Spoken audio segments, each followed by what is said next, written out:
ठीक है, आपकी ही बात पर राहुल जी भी कुछ कहना चाह रहे हैं। राहुल जी। हाँ आलोक जी, मैं एक बात कहना चाह रहा था कि इस देश के युवाओं के लिए बीजेपी ने अपने एक मंत्रालय का गठन किया था, ministry of skill development and entrepreneurship करके। देश की 50% की आबादी ऐसी है जिसकी उम्र 25 साल से कम है आलोक जी, और लगभग 65% ऐसी आबादी है जिसकी उम्र 35 वर्ष से कम है, और हमारा देश युवाओं का देश है। अगर हमने युवाओं के लिए जल्दी ही कुछ कदम नहीं उठाया, अगर हमें चाइना से मुकाबला करना है, लगभग हमारे शर्ट पे, पैंट पे, हर जगह मेड इन चाइना आजकल है, अगर हमारा मुकाबला जो असल मुद्दा है इससे भटकाने की कोशिश करते हैं, हमने स्किल डेवलपमेंट या कौशल विकास के लिए ऐसा कोई कार्यक्रम तक नहीं बनाया है जिससे हमारे देश के युवाओं को रोजगार मिले। अभी अध्यक्ष जी, कांग्रेस के अध्यक्ष जी ने इस पर फोकस भी किया कि किस तरह से हमारी जो अर्बन पॉपुलेशन है या जो रूरल पॉपुलेशन है, इसके जो युवा हैं, ये किस तरह से बेरोजगारी से जूझ रहे हैं, और आने वाले दिनों में स्थिति और भयावह हो सकती है अगर हमने युवाओं के लिए कौशल और रोजगार का इंतजाम नहीं किया। तो यही युवा आज से 25 साल बाद, 30 साल बाद कहीं ऐसा ना हो कि हमारा देश फिर बूढ़ों का देश हो जाए और हमारी अर्थव्यवस्था और असातक में चली जाए। तो बीजेपी ने हमेशा असल मुद्दों से लोगों को भटकाया है।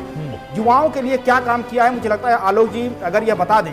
2022 तक मैंने आपको अभी याद दिलाया कि आपने ये वादा था कि हम कौशल जो मिशन है इससे देश को पूरे विश्व की जो है कौशल राजधानी या स्किल कैपिटल बनाएंगे। उस पर किसी का ध्यान नहीं है। सबको मकान मिलने थे 22 तक, उस पर किसी का ध्यान नहीं है। भारत जोड़ो यात्रा पे हमला कर रहे हैं। भारत जोड़ो यात्रा जो है वो पूरी तरीके से, मैं आपको बता दूं कि ये सबको जोड़ने के लिए है, जैसे हर जाति, भाषा, ओबीसी, एससी, एसटी, माइनॉरिटी सबको एक साथ लेकर चलने की है। हम एक साथ जब एकजुट होंगे तब हमारे देश का विकास होगा। ये समझ में क्यों नहीं आता? नफरत, भय और कट्टरता से हमारे देश का विकास संभव नहीं है। लेकिन और उत्तर प्रदेश में जिस तरह से ओबीसी का रिजर्वेशन इन्होंने निकाय चुनाव में खत्म किया, यही प्रधानमंत्री अपने आप को ओबीसी बताते हैं, इस पर क्यों नहीं कुछ बोला?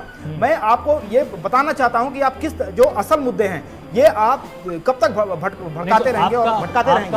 आपका क्या कहना है कि निकाय चुनाव में बीजेपी आरक्षण समाप्त करना चाहती है? आरक्षण समाप्त करना ही चाहती है। अच्छा, एसएलपी में मालूम है बीजेपी ने क्या कहा है सुप्रीम कोर्ट में? राहुल जी, एसएलपी में सुप्रीम कोर्ट में बीजेपी ने यही तो मांग की है कि भैया आरक्षण के साथ चुनाव हो। नहीं, बिल्कुल उन्होंने चुनाव लिया, उन्होंने मजबूत पक्ष नहीं रखा। ये तो एक बहाना है, ये तो बिल्कुल एक बहाना है। और आप देखिएगा आलोक जी, यह इलेक्शन बिना ओबीसी रिजर्वेशन के कराना चाहते हैं ये, और उसी तरफ ये आगे बढ़ रहे हैं।